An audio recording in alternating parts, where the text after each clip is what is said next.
الحمدللہ وحدہ والصلاة والسلام علی من لا نبی بعدہ اما بعد فاعوذ باللہ من الشیطان الرجیم بسم اللہ الرحمن الرحیم۔ السلام علیکم ناظرین، صبح کی پرنور ساعتوں میں public news T V channel پر پروگرام صدائے قرآن لے کر ڈاکٹر محمد طاہر مصطفیٰ آپ کی خدمت میں حاضر۔ ناظرین کرام، جیسا کہ آپ جانتے ہیں کہ پروگرام صدائے قرآن اس کا آغاز ہم نے الحمد سے کیا تھا، بالکل ابتدا سے کیا تھا، اس کے بعد پوری ترتیب اور تسلسل سے ہمارا سفر جاری ہے اور آج ہماری منزل ہے قرآن کریم کا تیسرا پارہ ہے اور ناظرین کرام سورہ بقرہ کی آیت نمبر 258 اور 259 پہ ہمارا پڑاؤ ہے۔ آئیے ناظرین کرام، سب سے پہلے آج کے سبق کی تلاوت سماعت کرتے ہیں امام حرمین شریفین قاری عبدالرحمن السدیس کی آواز میں۔ بسم اللہ الرحمن الرحیم۔ اے مخاطب، کیا تم نے اس شخص کے حال پر غور نہیں کیا جس نے ابراہیم سے جھگڑا کیا تھا، اور جھگڑا بھی اس بات پر تھا کہ ابراہیم کا رب کون ہے، اور اس کو اللہ نے حکومت عطا کر رکھی ہے۔ جب ابراہیم نے کہا کہ میرا رب وہ ہے جس کے اختیار میں زندگی اور موت ہے، تو اس نے کہا زندگی اور موت تو میرے اختیار میں بھی ہے۔ ابراہیم نے کہا اچھا، میرا رب پھر وہ ہے جو سورج کو مشرق سے نکالتا ہے، تو اسے مغرب سے طلوع کر کے دکھا دے۔ یہ سن کر کافر لاجواب ہو گیا۔ پس اللہ ظالموں کو ہدایت نہیں دیتا۔ یا پھر مثال کے طور پر اس شخص کو دیکھو جس کا گزر ایک ایسی بستی پر ہوا جو اپنی چھتوں پر اوندھی گری پڑی تھی۔ اس نے کہا یہ آبادی جو ہلاک ہو چکی ہے، اسے اللہ کس طرح دوبارہ زندہ کرے گا؟ اس پر اللہ نے اس کی روح قبض کر لی اور وہ 100 برس تک مردہ پڑا رہا۔ پھر اللہ نے اس کو دوبارہ زندگی بخشی اور اس سے پوچھا بتاؤ کتنی مدت پڑے رہے ہو؟ اس نے کہا 1 دن یا چند گھنٹے۔ فرمایا تم 100 برس تک مردہ پڑے رہے ہو، تم ذرا اپنے کھانے پینے کے سامان کو بھی تو دیکھو، اس میں ذرا بھی تغیر نہیں آیا۔ دوسری طرف ذرا اپنے گدھے کو بھی غور سے دیکھو، اس کی ہڈیاں گل سڑ چکی ہیں، اور یہ ہم نے اس لیے کیا ہے کہ ہم تمہیں لوگوں کے درمیان ایک نشانی بنا کر رکھ دینا چاہتے ہیں۔ پھر دیکھو کہ ہم بوسیدہ ہڈیوں کے اوپر کس طرح دوبارہ گوشت چڑھا دیتے ہیں۔ اس طرح جب ہر چیز کی حقیقت اس پر نمایاں ہو گئی تو وہ پکار اٹھا کہ اب میں سمجھ گیا اللہ ہر چیز پر قادر ہے۔ ناظرین کرام، یہ جو آج کا سبق ہے کہ کیا تم نے ان حالات پہ، اس واقعے پر غور نہیں کیا کہ جب ابراہیم سے جھگڑا ہوا تھا، اور جھگڑا بھی کس بات پہ ہوا تھا کہ تمہارا رب کون ہے جس نے تجھے سلطنت عطا کر رکھی ہے، جس نے تجھے حکومت عطا کر رکھی ہے، اس کی صفات کیا ہیں؟ تو ابراہیم علیہ السلام نے کہا تھا، ارشاد فرمایا تھا میرا رب وہ ہے جو زندگی اور موت عطا کرتا ہے۔ زندگی بھی اس کے ہاتھ میں ہے، موت بھی اس کے ہاتھ میں ہے۔ ناظرین کرام، یہ ایک مکالمہ تھا کس کے درمیان؟ حضرت ابراہیم علیہ السلام کے درمیان اور نمرود کے درمیان، جو اس وقت کا ایک جھوٹا بادشاہ اور جھوٹا خدائی کا دعوے دار تھا، جو اپنے آپ کو خدا سمجھتا تھا۔ ناظرین کرام، یہ مکالمہ کب ہوا؟ یہ اس وقت ہوا کہ جب حضرت ابراہیم علیہ السلام نے ناظرین کرام اپنے عہد میں، جو کہ بت پرستی کا عہد تھا چاروں طرف، آپ نے ایک دن مشرکین کے بت خانے میں جا کر ان کے تمام بتوں کو ایک کلہاڑے سے ڈھا دیا تھا، اور ڈھانے کے بعد کلہاڑا ایک بڑے بت کے کندھے پہ رکھ دیا تھا۔ جب وہ لوگ صبح اپنے بتوں کی عبادت کرنے کے لیے بت خانے میں گئے تو دیکھا کہ تمام ان کے خداؤں کا بیڑا غرق ہوا پڑا ہے، تہس نہس ہوئے پڑے ہیں۔ تو چیمے گوئیاں کرنے لگے، یہ کون ہے جس نے یہ کام کیا ہے؟ تو کھرا نکلا کہ ابراہیم ہی ہے جو ہمارے بتوں کا مخالف ہے۔ ان کے پاس گئے کہ ہمارے بتوں کو، ہمارے خداؤں کو آپ نے ڈھایا ہے، تو حضرت ابراہیم علیہ السلام نے کہا کہ جو خدا ہوتا ہے وہ کہاں ڈھہتا ہے، یہ تو خدا تھے ہی نہیں۔ دوسری بات یہ ہے کہ تم جس کے کندھے پہ کلہاڑا رکھا ہوا ہے اس سے کیوں نہیں پوچھتے؟ کہا وہ تو سنتا نہیں ہے، وہ تو جواب نہیں دیتا۔ تو حضرت ابراہیم علیہ السلام نے پھر ارشاد فرمایا جو سنتا ہی نہیں ہے وہ خدا کیسے ہو سکتا ہے، جو جواب ہی نہیں دیتا وہ خدا کیسے ہو سکتا ہے۔ بہرحال وہ آپس میں ایک دوسرے کی طرف دیکھتے ہوئے اور لاجواب ہو کے واپس چلے گئے، اور معاملہ چلا گیا بادشاہ وقت کے پاس، نمرود کے پاس، کہ ابراہیم نے ہمارے خداؤں کے ساتھ یہ معاملہ کیا ہے، ان کو توڑ پھوڑ کے رکھ دیا ہے۔ جب حضرت ابراہیم علیہ السلام ناظرین کرام نمرود کی عدالت میں پہنچے تو اس نے سوال کیا تھا کون ہے آپ کا رب؟ تو آپ نے فرمایا تھا میرا رب وہ ہے جس کے قبضہ قدرت میں زندگی اور موت ہے۔ کہا یہ تو میرے بھی قبضہ قدرت میں ہے، میں بھی جس کو چاہوں مار دوں، جس کو چاہوں چھوڑ دوں، یہ کیا بات ہوئی؟ حالانکہ ایسی بات نہیں ہے، زندگی اور موت قبضہ قدرت میں ہونا اس سے مراد یہ نہیں ہے کہ کسی کو مار دوں یا کسی کو چھوڑ دوں، نہیں، یہ تو اس سے مراد یہ ہے کہ صرف اسی کے قبضہ قدرت میں ہے کہ جسم میں روح ڈال دے اور روح کو واپس بلا لے، روح کو قبض کر لے، کسی انسان کے بس میں یہ نہیں ہے۔ دوسری بات ناظرین کرام، جب نمرود نے یہ بات کہی یہ تو میرے بھی اختیار میں ہے، میں جس کو چاہوں چھوڑ دوں، جس کو چاہوں مار دوں، تو حضرت ابراہیم علیہ السلام نے یہاں پر الجھنے کی بجائے اگلی بات کی، کہا اچھا پھر ٹھیک ہے، تم یہ کرو کہ میرا رب وہ ہے جو مشرق سے سورج کو طلوع کرتا ہے، تم ذرا مغرب سے طلوع کر کے دکھا دو۔ فَبُهِتَ الَّذِي كَفَرَ، یہاں پر کافر لاجواب ہو گیا۔ ناظرین کرام یہ وہ مکالمہ ہے جس کو کلام اللہ نے بیان کیا ہے۔ اب اس میں ہمارے لیے کیا اسباق ہیں، اس پہ آج ہم گفتگو کریں گے، اور گفتگو کرنے کے لیے ناظرین کرام میری دائیں جانب مفتی صدائے قرآن، میں ان کو کہا کرتا ہوں ماشاءاللہ جید عالم دین ہیں اور محقق ہیں، مصنف ہیں، پی ایچ ڈی ڈاکٹر ہیں، جناب ڈاکٹر امداد اللہ فرید محمود۔ السلام علیکم ورحمۃ اللہ۔ وعلیکم السلام ورحمۃ اللہ وبرکاتہ۔ کیف الحال؟ الحمدللہ دکتور حیاک اللہ۔ ماشاءاللہ۔ اور ناظرین کرام میری ایک مرتبہ پھر درخواست پر میری بائیں جانب جناب ارسلان احمد ارسل کل بھی تشریف لائے تھے پروگرام میں، آج میری درخواست پہ پھر تشریف لائے ہیں، میں نہایت ہی شکر گزار ہوں۔ اور ناظرین کرام میں نے کل بھی عرض کیا تھا کہ جناب ارسلان ارسل ہمارے ملک کے وہ نعت گو شاعر ہیں کہ جن کا نعت عشق ہے ماشاءاللہ، اور جن کا اوڑھنا بچھونا ہے۔ میں نے کل بھی عرض کیا تھا کہ شعراء جو ہوتے ہیں وہ ہر صنف میں کہتے بھی ہیں، لکھتے بھی ہیں، لیکن جناب ارسلان ارسل صرف نعت ہی کہتے ہیں اور نعت ہی لکھتے ہیں۔ السلام علیکم ورحمۃ اللہ۔ وعلیکم السلام ڈاکٹر صاحب، کیسے ہیں آپ؟ الحمدللہ۔ بہت شکریہ، آج آپ دوبارہ تشریف لائے اور بار بار آپ نے آتے رہنا ہے صدائے قرآن میں۔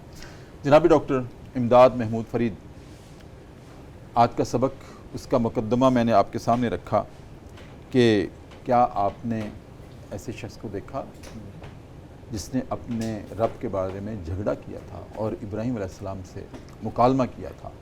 کون ہے آپ کا رب؟ کیا شان نزول سمجھتے ہیں، کیا حالات و واقعات سمجھتے ہیں کہ اللہ رب العزت نے یہ مکالمہ عین انہی الفاظ میں رکھ دیا؟ ہمارے لیے اس میں کیا اسباق ہیں، اس کی ابتدا کیسے کریں گے؟ بسم اللہ الرحمن الرحیم۔ اللہم لک الحمد کما ینبغی لجلال وجہک وعظیم سلطانک ومجدک وشانک وقوتک وجبروتک، وصلی اللہ علی نبی الأمی الکریم وعلی آلہ وصحبہ وبارک وسلم تسلیما کثیرا کثیرا۔ استاد محترم اور ناظرین کرام، یہ مکالمہ یا مناظرہ جی، الم تر الی الذی حاج ابراہیم فی ربہ ان آتاہ اللہ الملک، پہلے ہی الفاظ میں یہ خود ہی قرآن پاک اپنی فصاحت و بلاغت کو اتنا کھول کے پیش کر رہا ہے سبحان اللہ، کہ نمرود کون ہے اور نمرود کی حاکمیت کیا ہے۔ اور ابن عباس رضی اللہ عنہ نے اور ابن سدیر رحمۃ اللہ علیہ نے، جو کبائر علماء کرام اور صحابہ کرام میں سے ہیں، انہوں نے اس بات کو ثابت کیا ہے کہ اللہ تعالیٰ نے اس دنیا میں 4 بادشاہ ایسے مقرر کیے کہ جنہوں نے پوری دنیا پہ حکومت کی۔ ان میں 2 مسلمان حکمران تھے اور 2 ان میں کافر حکمران تھے۔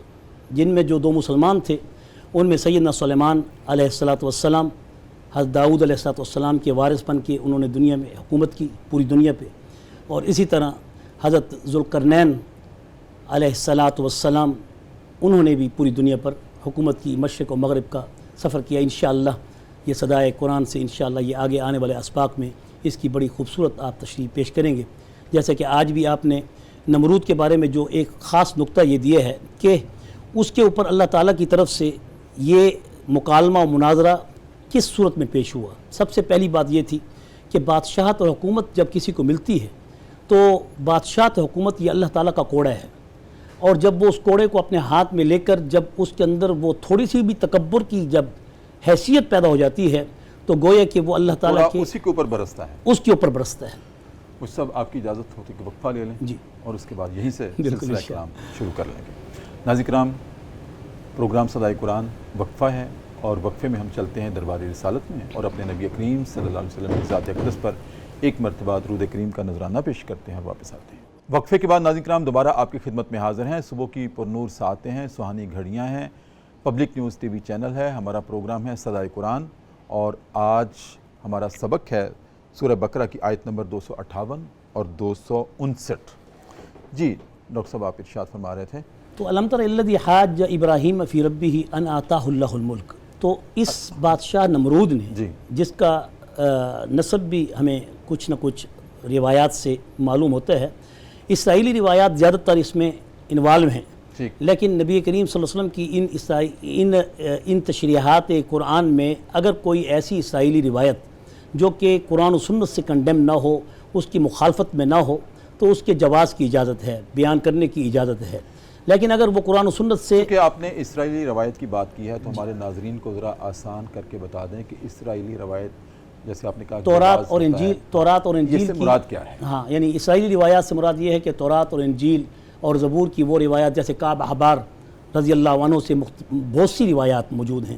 اب ان روایات سے جو کہ وہ رسول اللہ صلی اللہ علیہ وسلم کی ہمارے پاس کوئی قطعی دلیل نہیں، ہاں، اس لیے نمرود کے بارے میں بھی یہ قطعی کوئی دلیل نہیں ہے کہ یہ لفظ نمرود ہے یا کوئی اور تھا۔ یہ بھی اسرائیلی روایات سے معلوم ہوا ہے کہ اس کا نام نمرود تھا، لیکن حقیقتاً اس کا ذکر اللہ تعالیٰ نے صرف یہی کچھ کہا ہے کہ وہ ایک بادشاہ تھا، ان آتاہ اللہ الملک، الم تر الذی حاج ابراہیم فی ربہ۔ یہاں ایک بڑا اس کا حرف استناد یا اس کی تصدیق نبی کریم کی احادیث سے جی احادیث سے اس کا صرف اتنا ہی تعلق ہے کہ آپ صلی اللہ علیہ وسلم نے ان روایات میں جیسے نمرود بن کنعان بن کوش، یہ اس کے بارے میں اس کا نسب ہے کہ نوح علیہ السلام کے یہ جو 4 بیٹے تھے کنعان، سام، حام اور یافس، یہ سام کی اولاد میں سے تھا، سام کی اولاد میں سے آیا۔ اور یہ کلدانی نبی کریم کے فرامین سے تو ہمیں یہ اشارے ملتے ہیں، اشارے میں ان اشاروں کو، گنایا کو اور ان قرائن کو آپس میں ملا کر پھر اس کا نام نسب پیش کیا جاتا ہے۔ صحیح سند اس میں کوئی ایسی حدیث موجود نہیں۔ یہ تو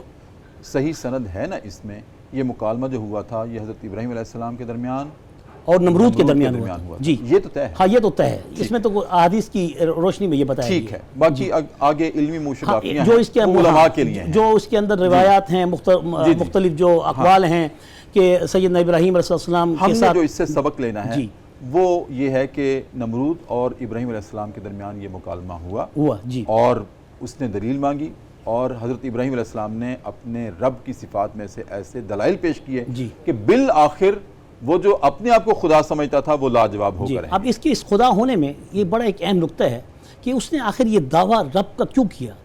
قارون تھا، نمرود ہے، اور اسی طرح پہلے جو ہے فرعون تھا، یہ آخر انہوں نے رب کے دعوے کیسے کیے؟ اتنی طاقت ان کے اندر کیسے آئی؟ چلو فرعون کے بارے میں تو یہ ہے کہ اس کے پاس اتنی اچھی صحت اور اتنی اچھی بڑی دولت تھی کہ جس کی وجہ سے 500 سال تک اس کے سر میں درد ہی نہیں ہوا، تو پھر اس کو تو چلو کسی صورت میں اس کو اگر خدا نے اتنی طاقت دی تھی کہ وہ فرعونیت کے دعوے میں آ گیا اور انا ربکم الاعلی کہا۔ لیکن آج کل کے جو فرعون نما حکمران ہوتے ہیں اور ظلم کی انتہا کر لیتے ہیں، میں ان کی ایک خاص تطبیق پیش کر رہا ہوں ان خداؤں سے، جھوٹے خداؤں سے، جنہوں نے اس حاکمیت کے اس کوڑے کا غلط استعمال کیا۔ اور یہ نمرود بھی انہی میں سے ایسے تھا کہ اس نے بھی یہ لفظ کہے ان آتاہ اللہ الملک، یہ اللہ تعالیٰ کی ربوبیت کا انکار نہیں کرتا تھا۔ رب الارباب جیسے کہ آپ فرما رہے تھے، رب الارباب اللہ کو ہی مانتا تھا، مگر توحید کی صفات کے اندر یہ توحید کا منکر تھا۔ توحید کے منکر ہونے کی وجہ سے اس نے فرعونیت کے لباس کو پہنا اور خدائی دعوے کو. کون سی ایسی سافٹ ویئر میں ان کے بگاڑ تھا؟ ہاں میں سافٹ ویئر میں جی سافٹ ویئر جی ہاں بالکل کہ ان کے باطن میں ایک بگاڑ تھا کہ رب کو رب مانتے ہیں لیکن الہ نہیں مان رہے. یہ تو وہی فلسفہ ہے جو عالم الست میں ان روحوں نے بھی تو اس وقت کہا تھا الست بربکم قالوا بلا وربنا. ربنا تو سب نے کہا، الہنا کہنے میں اب اس کے بعد آ کے فرق پڑ گیا. یہ بت پرست بھی، یہ بھی اس وقت جو نمرود تھا یہ اس وقت دور میں سورج کی سب سے بڑی پرستش کی جاتی تھی، کیونکہ سورج ان کا سب سے بڑا دیوتا تھا. اور بھی ان کے بت تھے جن کی جیسے کہ وہ واقعہ آپ فرما رہے تھے کہ ان میں بڑے بت کے بارے میں جب سیدنا ابراہیم خلیل اللہ نے کہا کہ جب کہا گیا کہ آنت بآلہتنا یا ابراہیم، کہ کس نے یہ کیا، قال بل فعلہ کبیرہم، تو حضرت ابراہیم نے کہا ان کے بڑے سے پوچھو. تو کیا بڑے نے کلہاڑی اٹھا کر ان کے سروں کو توڑا تھا؟ یہ توریہ ہے. یہاں حضرت ابراہیم علیہ السلام نے ان کو عقلی دلیل دے کر سمجھایا، کیونکہ نقلاً وہ اللہ کی براہین قدرت کو دیکھنے کے باوجود ان کی عقل پر موت آ چکی تھی، ان کی عقلیں مسخ ہو چکی تھیں، ان کی عقلوں پر پردے آ چکے تھے.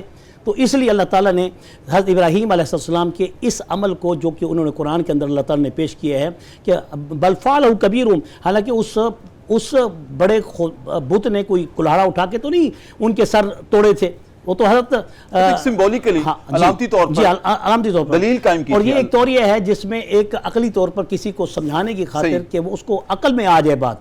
اب یہ نمرود بھی وہی ایک ایسا بادشاہ تھا کہ اس نے پہلے اپنے طور پر اس نے دلیل پیش کی، انا آتا اللہ الملک، کہ اللہ ہی نے مجھے اقتدار دیے ہے، اور اللہ کے اقتدار کا خاصہ یہ ہے کہ میں بھی اقتدار میں رب ہوں جیسے وہ رب ہے.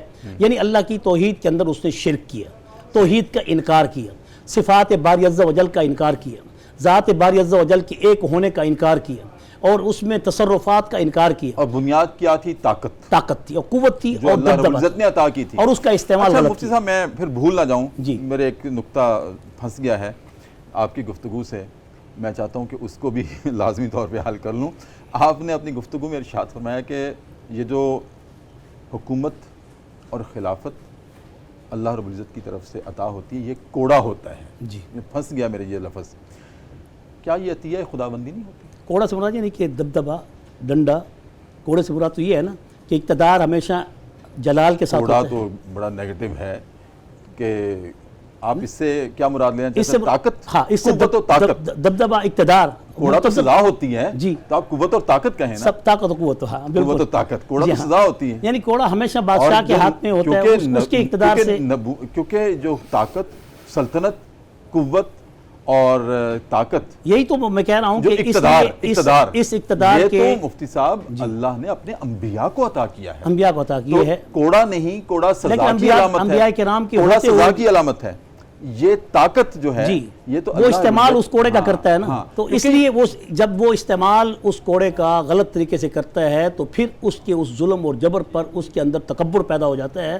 تکبر کی وجہ سے پھر وہ خدائی دعویٰ کرتا ہے.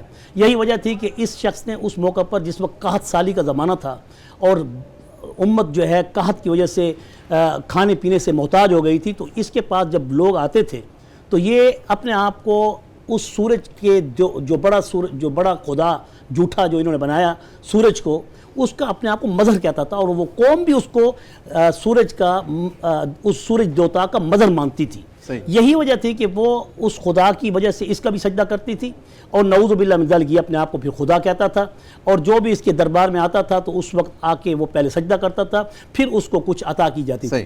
اسی طرح یہ روایات میں آتا ہے کہ سیدنا ابراہیم خلیل اللہ نے اس موقع پر فائدہ اٹھایا. یہ بھی ایک واقعہ ہے کہ یہ واقعہ جو ہے حضرت ابراہیم علیہ السلام کا نمرود کے ساتھ مکالمے کا، یہ آگ میں جانے سے پہلے کا ہے یا بعد میں ہے. تو صحیح اس سند جو راجع قول ہے یہ واقعہ آگ نمرود میں جانے سے پہلے کا ہے، کیونکہ اگر یہ آگ نمرود سے جانے سے پہلے کرنا ہوتا، کیونکہ بعض مفسرین نے کہا ہے یہ آگ نمرود میں جانے سے پہلے کا ہے، لیکن بعد میں لکھا ہے جیسے سدی وغیرہ کی روایت ہے کہ یہ آگ کے نمرود کے بعد کا واقعہ ہے. لیکن دلیل یہ ہے قرائن کے اعتبار سے کہ یہ واقعہ پہلے اس لیے ہے کہ اگر یہ پہلے نہ ہوتا تو آنا اوہی و امید وہ نہ کہتا، ورنہ حضرت ابراہیم علیہ السلام اگر آگے نمرود سے نکل کے آ رہے تھے تو آنا وہی امید وہ اس وقت نہ کہتا. یہ پہلے کا واقعہ. بہرحال ہاں جی، آپ نے ناظرین کرام یہ بات قابل غور ہے اور نوٹ کر لیجئے گا کہ سلطنت، اقتدار اور حکومت کا عطا کیے جانا یہ اللہ رب العزت کی طرف سے عطیہ ہے، اور یہ عطیہ اللہ نے اپنے نبیوں کو بھی عطا کیا ہے۔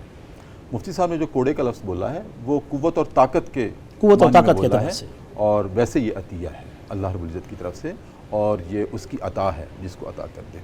ناظرین کرام، پروگرام صدائے قرآن میں بہت اہم گفتگو ہے، لیکن دوبارہ وقفے میں جانا ہے ہم نے، اور وقفے میں ایک مرتبہ پھر اپنے نبی کریم صلی اللہ علیہ وسلم کی ذات اقدس پر درود کریم کا نذرانہ پیش کرتے ہیں واپس آتے ہیں۔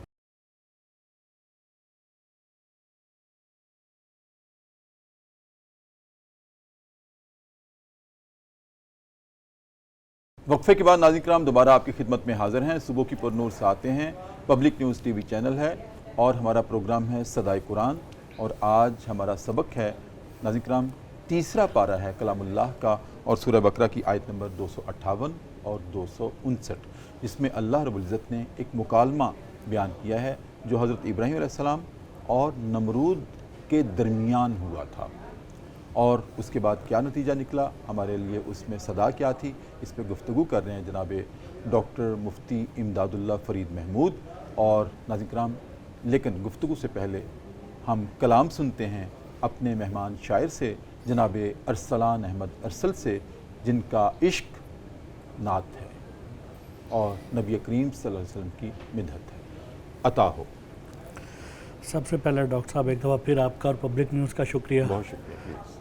اور ایک قطع جی جی ارشاد۔ مت انہیں سمجھو کہ وہ بیکار میں مصروف ہیں، مت انہیں سمجھو کہ وہ بیکار میں مصروف ہیں، اچھا، نعت گو جو مدحت سرکار میں مصروف ہاں ہیں، ہاں ہاں، نعت گو، مت انہیں سمجھو کہ وہ بیکار میں مصروف ہیں، واہ واہ، نعت گو جو مدحت سرکار میں مصروف ہیں، سبحان اللہ۔